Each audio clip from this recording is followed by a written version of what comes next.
Partnership by holding out, Indian partnership act 1932। Partnership by holding out को partnership bye estoppel भी बोलते हैं। Basic idea, अगर कोई पर्सन खुद को पार्टनर बताता है या दूसरों को अलाउ करता है उसे पार्टनर बताने के लिए, तो वो बाद में मना नहीं कर सकता, यानी डिनाई नहीं कर सकता कि वो पार्टनर नहीं है, स्पेशली जब कोई थर्ड पर्सन उस बात पर ट्रस्ट करके डील करता है। सिंपल लैंग्वेज में, अगर तुम लोगों को यह बिलीव करा देते हो कि तुम किसी फर्म के पार्टनर हो और कोई थर्ड पर्सन उस बिलीफ पे काम करता है, जैसे क्रेडिट पे माल देता है, तो तुम लीगली रिस्पॉन्सिबल यानी लायबल बन जाते हो, इवन अगर तुम एक्चुअल पार्टनर नहीं हो। लॉ क्या कहता है? सेक्शन 28। इस कॉन्सेप्ट को इंडियन पार्टनरशिप एक्ट 1932 के सेक्शन 28 में कवर किया गया है। यह रूल सिर्फ उन लोगों के लिए अप्लाई होता है जिनको रिप्रेजेंटेशन दिया गया हो और जिन्होंने उस पर रिलाई करके एक्शन लिया हो। इंपॉर्टेंट कंडीशंस, पर्सन ने रिप्रेजेंटेशन की हो वर्ड्स या कॉन्डक्ट से, थर्ड पार्टी ने उस पर फेथ करके काम किया हो, रिजल्ट वो पर्सन लायबल बन जाएगा। एग्जाम्पल इजी समझने के लिए, एक्स और वाई पार्टनर्स हैं। एक्स ने ए को मैनेजर के सामने पार्टनर इंट्रोड्यूस कर दिया, ए ने मना भी नहीं किया, साइलेंट रहा। जेड ने सोचा ए भी पार्टनर है और फर्म को क्रेडिट पे गुड्स दे दिए। बाद में पैसा नहीं मिला तो जेड केस फाइल करेगा, ए भी लायबल होगा क्योंकि उसने अलाउ किया कि लोग उसे पार्टनर समझें। फाइनल कंक्लूजन, होल्डिंग आउट का मतलब है जैसा तुमने अपने आप को दिखाया है, लॉ तुम्हें वैसे ही ट्रीट करेगा। इसका मेन पर्पस है थर्ड पार्टी को प्रोटेक्ट करना, फ्रॉड या मिसलीडिंग सिचुएशंस को। CA foundation law kinds of partnership, आइए इजी में समझाता। Kinds of partnership Indian partnership act 1932 के अकॉर्डिंग। 1. Partnership at will. इस टाइप में पार्टनरशिप का कोई फिक्स टाइम नहीं होता।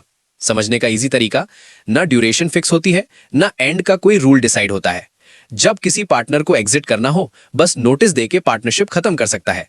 एग्जाम्पल, ए बी सी ने बिजनेस स्टार्ट किया बिना टाइम डिसाइड किए, ये पार्टनरशिप एट विल है। 2. Partnership for a fixed period.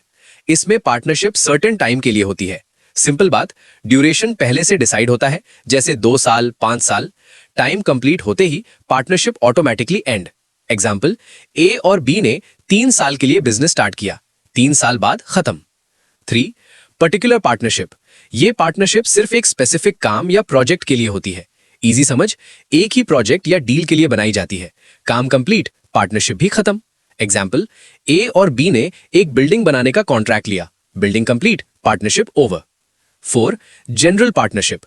ये नॉर्मल या बिजनेस टाइप पार्टनरशिप होती है। सिंपल एक्सप्लेनेशन, रेगुलर बिजनेस के लिए होती है, कंटिन्यूअस वर्क, पार्टनर्स की लायबिलिटी अनलिमिटेड होती है। ये पर्टिकुलर पार्टनरशिप से डिफरेंट। सीए फाउंडेशन के इंपॉर्टेंट क्वेश्चंस को इजी में समझना है तो वीडियो को लाइक और सब्सक्राइब। सीए फाउंडेशन लॉ का एलिमेंट ऑफ पार्टनरशिप बस 2 मिनट में। पार्टनरशिप बनने के लिए 5 बेसिक एलिमेंट्स होते हैं। 1. एसोसिएशन ऑफ 2 और मोर पर्सन्स। पार्टनरशिप बनने के लिए कम से कम 2 लोग होने चाहिए। सिर्फ लीगल पर्सन्स ही पार्टनर बन सकते हैं।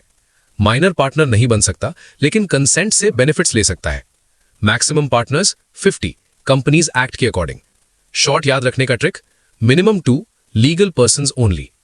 2. अग्रीमेंट, समझौता। पार्टनरशिप हमेशा अग्रीमेंट से ही बनती है।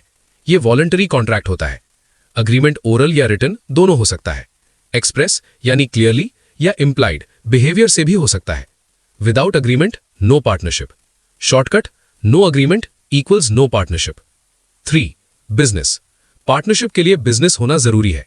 बिजनेस का मतलब ट्रेड, प्रोफेशन, ऑक्यूपेशन सब इंक्लूडेड। सिर्फ रिलेशन होना काफी नहीं, बिजनेस एक्टिविटी होना चाहिए। मेन मोटिव होना चाहिए प्रॉफिट कमाना। अगर प्रॉफिट कमाने का इंटेंशन नहीं तो नो पार्टनरशिप।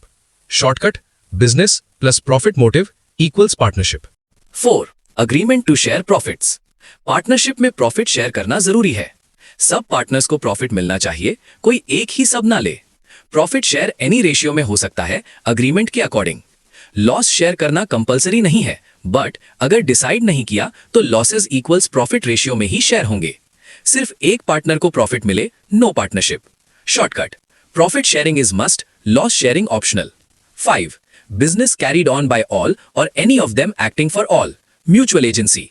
ये सबसे इंपॉर्टेंट एलिमेंट है, हार्ट ऑफ पार्टनरशिप। बिजनेस सब मिलके या कोई एक सब के बिहाफ पे चला सकता है। हर पार्टनर एजेंट भी है, दूसरों के लिए काम करता है, प्रिंसिपल भी है, दूसरों के काम का जिम्मेदार है। मतलब एक पार्टनर का एक्ट इक्वल सब पार्टनर्स का एक्ट।